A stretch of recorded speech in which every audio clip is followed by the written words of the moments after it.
The Gaza conflict between Israel and Hamas is escalating more than ever. The Middle East chessboard and even the world is undergoing changes. Unless one wants to be a pawn for others to determine fate, or a bystander standing outside to later be influenced by the outcome.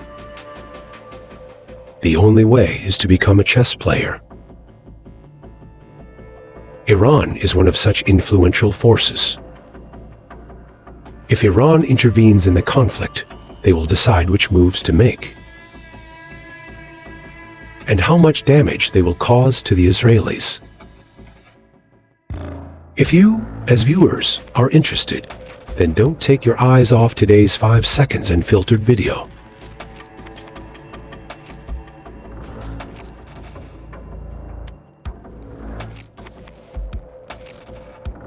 There are several different scenarios that Iran wants to intervene in the Israel vs.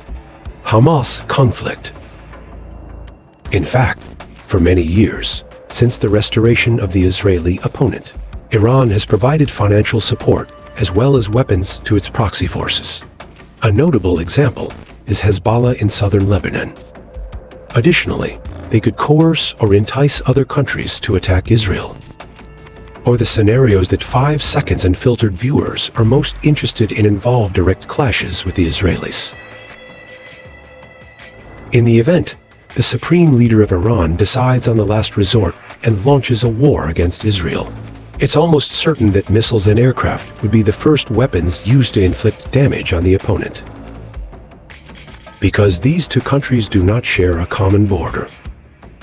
However, this would be a major obstacle they need to find a way to overcome. The reason is that if they want to launch missiles and bombs into Israeli territory, Iran would have to accept facing the political consequences that follow. Few countries would accept Iran firing missiles over their airspace to attack Israel. Of course, such a highly risky action could be carried out by a country that desires retaliation against the Israelis. Simultaneously, they are ready to confront the wrath of a power that once single-handedly defeated Egypt, Jordan, and Syria with the support of the Soviet Union. In addition, geographical distance is also a formidable challenge. To attack Israel, the shortest path that Iranian missiles and aircraft could choose is to fly over Iraq and Syria, with a total distance of up to about 970 kilometers. Fortunately, both of these countries are predominantly Islamic. Iraq, in particular, has had friendly relations with its neighbors since the downfall of President Saddam Hussein in 2003, leading to the dominance of Shia Muslims in the country, similar to Iran. Besides, Iraq is also Iran's largest trading partner. When the conflict erupted in Gaza in 2008, despite the majority of Palestinians being Sunni Muslims, Iraq vehemently condemned Israel. Even their religious leaders called on other Islamic countries to act to stop the Israeli military. Despite internal conflicts, when facing a common enemy and a historical rival, the Muslim world still needs to unite.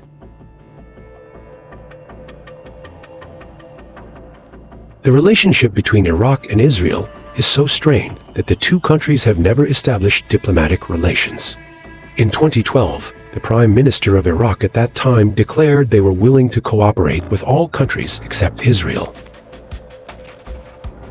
And in 2022, the Iraqi parliament passed a law prohibiting normalization of relations with the State of Israel. Currently, amidst escalating tensions, local leaders and religious political organizations in Iraq, such as Saris or the Fatwa Alliance, have spoken out against Israel's campaign in Gaza, calling on the Islamic world and the international community to intervene.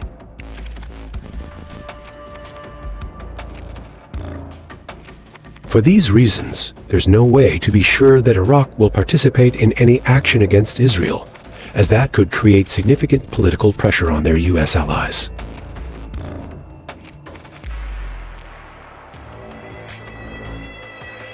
However, it's somewhat reasonable to believe that if Iran decides to send planes and missiles to Israel, Iraq may feign ignorance and claim they lacked the capability to stop Iran.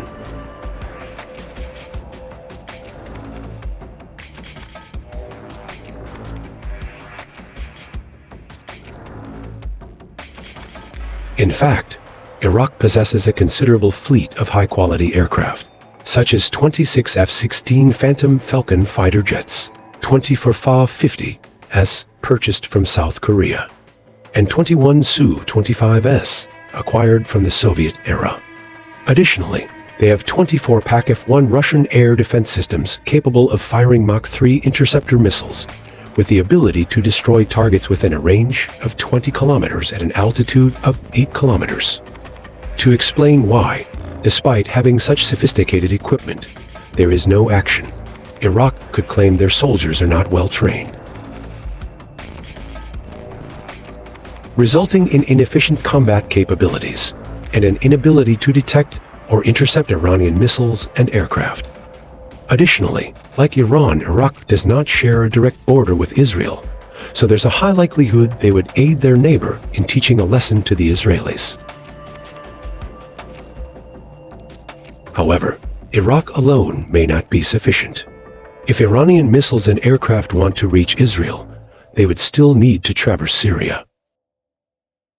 While President Barkanas's government in Syria is sympathetic to Iran, and the majority of Syria's Sunni Muslim population aligns with the Palestinians, they are still grappling with internal unrest, and another conflict with Israel would push the country into external hostilities. Therefore, the approval rate for Syria allowing Iranian missiles and aircraft to pass through its airspace would be a 50-50 situation, assuming that both Iraq and Syria support their Muslim brethren. There still remains a final and the most significant obstacle on Iran's path to attacking Israel: the Israeli air power. Currently, Israel owns 35 F-35 Lightning II fighter jets, 175 F-16s, and 66 F-15 Eagles, as well as formidable missile defense systems like the Patriot, David Sling, Iron Dome, and Arrow.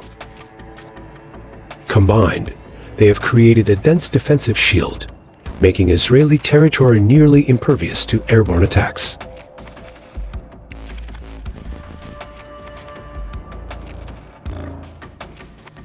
Therefore, deploying planes to bomb Israeli soil would be akin to a suicide mission.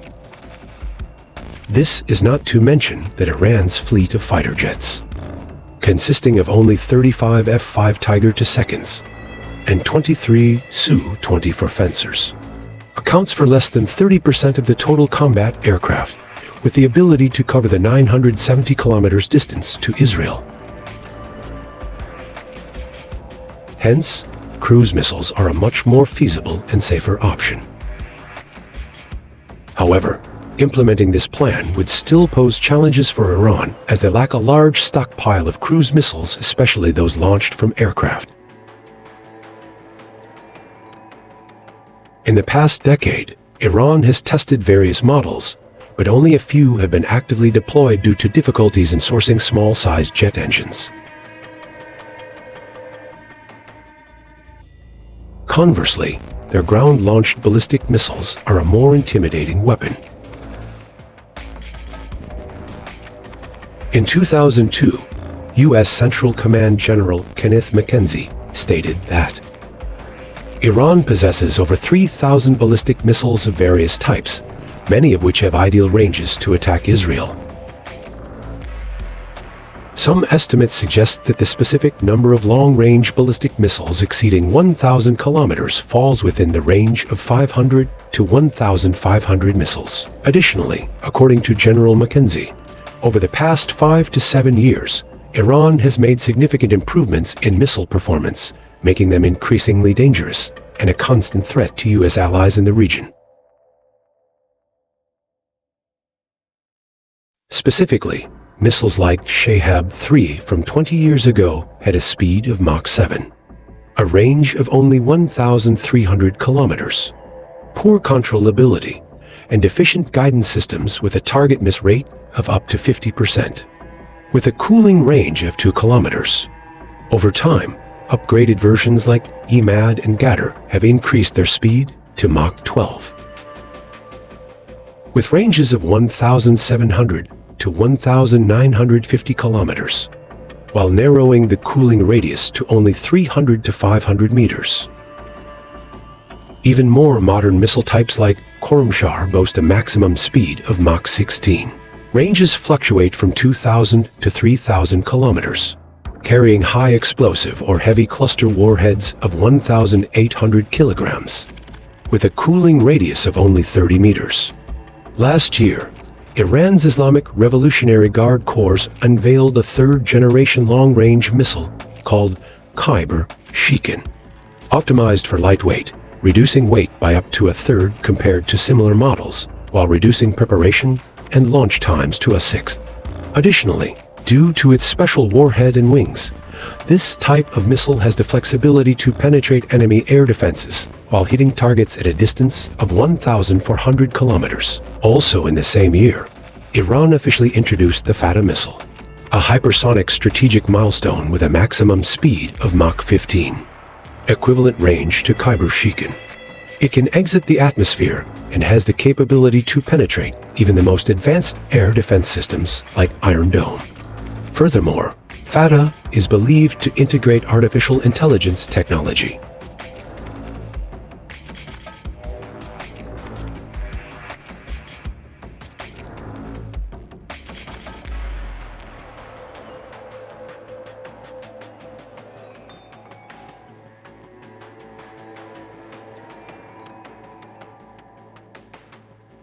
However, in reality, they would be limited by the approach route, as they cannot fly too close to Jordan or Turkey, considering these countries have good relations with Israel.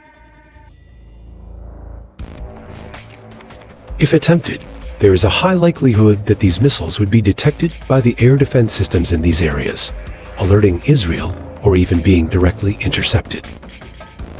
Additionally, Iran's missiles lack stealth capabilities, making them vulnerable to Israel's defense systems, which already have an advantage with dense deployment and the need to protect a small territorial area.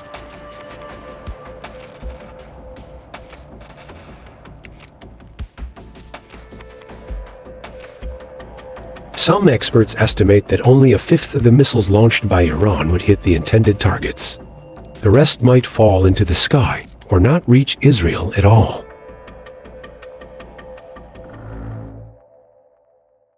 Nevertheless, if deployed in large numbers, Iran still has the potential to pose challenges to the Israeli air defense forces. A notable example is the early October attack by Hamas with 5,000 rockets, causing the Iron Dome to be overwhelmed, resulting in casualties and damage to infrastructure in several major cities, including Tel Aviv. However, unlike Hamas's makeshift rockets, Iran's missiles are modern assets with high-tech components and powerful features, making their production and operation costs relatively high.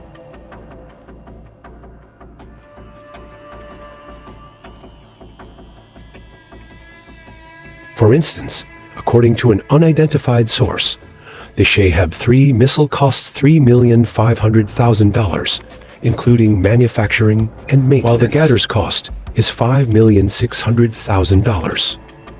Hence, to carry out a large-scale firing plan for long-range missiles, Iran first needs to address a challenging budget-related issue. Meanwhile, on the other side of Israel, they have not been idle, as they have developed and sought measures for self-protection. In the event that Iran decides to directly engage by launching missiles, it is the opportune moment for the powerful air defense systems of the Israelis to demonstrate their capabilities. One of these systems is the interception missile called Arrow, with the latest version being Arrow 3 operational since 2017. It has a range of 2,400 kilometers and is designed to destroy enemy ballistic missiles during the mid-flight phase at a maximum altitude of 100 kilometers beyond the Earth's atmosphere.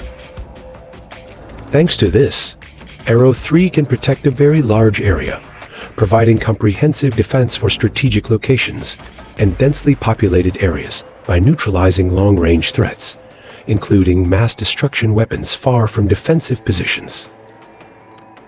At the same time, Israel's small territory would force Iran's missiles to approach from certain directions, allowing the Israeli air defense system to easily track and intercept them. However, destroying a missile flying at speeds from Mach 5 to Mach 10 has never been an easy task. As of now, Israel has deployed 3 Arrow batteries, each with 4 launchers, totaling 24 missiles. Estimates suggest they are capable of intercepting between 1 and 28 enemy missiles simultaneously. Additionally, in the event that Iran surpasses Arrow 3 and enters the terminal phase approaching the target, Israel can use the David Sling system to destroy targets within a radius of 320 kilometers and at an altitude of at least 15 kilometers. Developed to replace the American Patriot, unlike the relatively impressive performance in the Ukrainian battlefield. The effectiveness of David's Sling against low-range missiles has not been determined. If Iran decides to invest heavily and launch multiple missiles simultaneously, as mentioned a few minutes ago, it is likely that only a fifth of them will cause damage to Israel. However, many opinions suggest that even though this number might create some disruption, causing panic among the population, or even destroying a few major targets, it cannot incapacitate the military capabilities of Israel. And after an attack, Israel is likely to retaliate extremely fiercely. This lesson can be said to have been learned by Hamas. Because, after 30 days since the conflict erupted in Gaza on October 7th, more than 10,000 Palestinians have died due to ground operations and continuous airstrikes from the Israeli Defense Forces.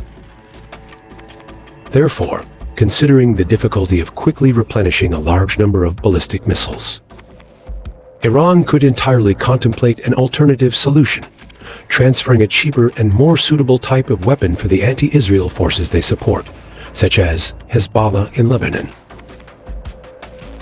That alternative could be precision-guided munitions or unmanned aerial vehicles UAVs, of which Iran possesses various types like Shahed 136, Rod 85, or Mirage 532. This action could infuriate Israel, prompting them to decide to launch an attack to the north. However, this would mean escalating the scale of the conflict. Israeli soldiers would have to engage in combat on 2 fronts, and the damage incurred would be substantial due to the potential threat of suicide UAVs from the enemy. This is also the main reason why Israel would not directly deploy forces to the north. Instead, air defense systems and fighter jets would be deployed to counter and hunt down hostile forces using kamikaze drones. However, to truly overwhelm Israel, suicide UAVs would need to be deployed in large numbers to overpower their air defense system. The reason for this is that, in addition to Israel's combat capabilities, Iranian suicide UAVs are often assessed to carry small warheads with low damage potential and moderate flight speeds. For example, the Shahed 136 carries a warhead weighing only 50 kilograms and reaches a maximum speed of 185 kilometers per hour, making them easily detectable and interceptable by air defenses. However, the exact quantity of kamikaze drones in Iran's weapons arsenal is still unclear. Based on some sources, it is estimated that in the past few years, Iran has acquired around 1,000 Shahed 136 drones, reportedly used in the conflict in Ukraine. It is speculated that Iran currently possesses under 10,000 of these drones. If this information is accurate, Iran is entirely capable of organizing multiple simultaneous attacks with the involvement of hundreds of ballistic missiles into small areas of Israel to cause the maximum possible damage. Many of them may be able to penetrate the air defense network of the Israelis, but their damage capacity is not sufficient to have a lasting impact on Israel. However, It won't take long for Iran's suicide UAVs to be depleted, not only bypassing the air defense checkpoints, but also putting themselves in a disadvantageous position, considering Israel is not the only enemy in the region. In a surprise attack scenario, jet engines could also be sent by Iran to the designated forces. And those are all the types of weapons they can use to attack Israel, either directly or indirectly.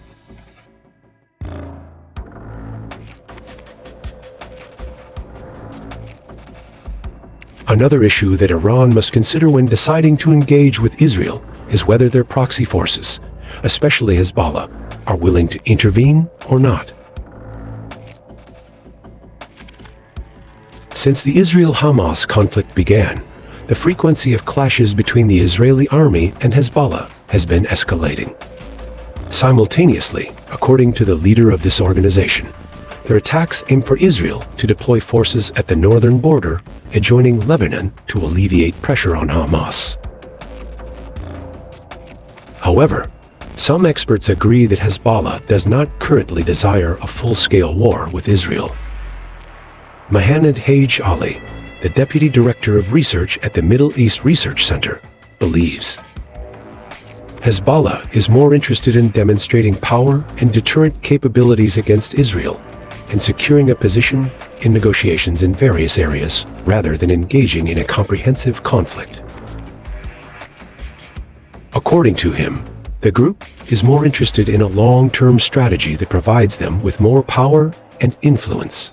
Nevertheless, if Iran somehow successfully instigates Hezbollah to open a front against Israel to the north, this would pose a greater threat to them than all the ballistic missiles, suicide UAVs, or rockets. In 2021, the leaders of this organization claimed to have 100,000 fighters with over 100,000 rockets and various modern weapons like UAVs and ballistic missiles. Clearly, this is a well-trained and experienced fighting force, much better equipped than Hamas. Among them, their combat skills are the most dangerous factor, as many Hezbollah soldiers have experienced the Lebanon War in 2006, the Syrian Civil War, and there is information suggesting that they are currently being trained by Iran. By the way, mentioning soldiers, another option for Iran is to directly deploy military forces through Iraq and Syria to attack Israel. However, if that were to happen, it would be tantamount to declaring war on the entire Europe, and Iranians are perhaps smart enough not to do so. Therefore, in the end, Iran has very few options to consider. And if carried out individually, none of them appears to be effective enough. Even when deploying a combination of long-range weapons, it still seems insufficient to make Israel vulnerable. Only when Hezbollah is determined to mobilize 100% of the power supported by Iran to enter Israeli territory, while the Israeli army is conducting a full-scale ground attack on Gaza. Simultaneously, with the emergence of widespread unrest on the West Bank, central Jordan, that would be the real challenge for the Israelis. In these situations, Israel may be prompted to shift focus from Gaza to launching a campaign against Hezbollah, and it's not out of the question for them to spill over the Lebanon border. In this case, although Hezbollah may be difficult to completely eliminate, the blow would cause Iran to lose an important ally to restrain Israel. To sum up, Iran could intervene in the conflict in Gaza directly or indirectly, but they would find it challenging to do anything to change its upcoming outcome.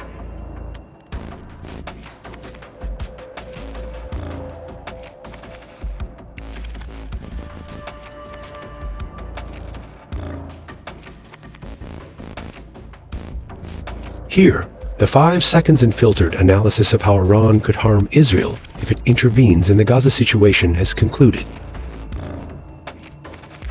What do you think Iranian leaders should do to stabilize the situation in the region, or even beyond, to weaken Israel? Or where do you think the Gaza conflict will go, and how will it change the world?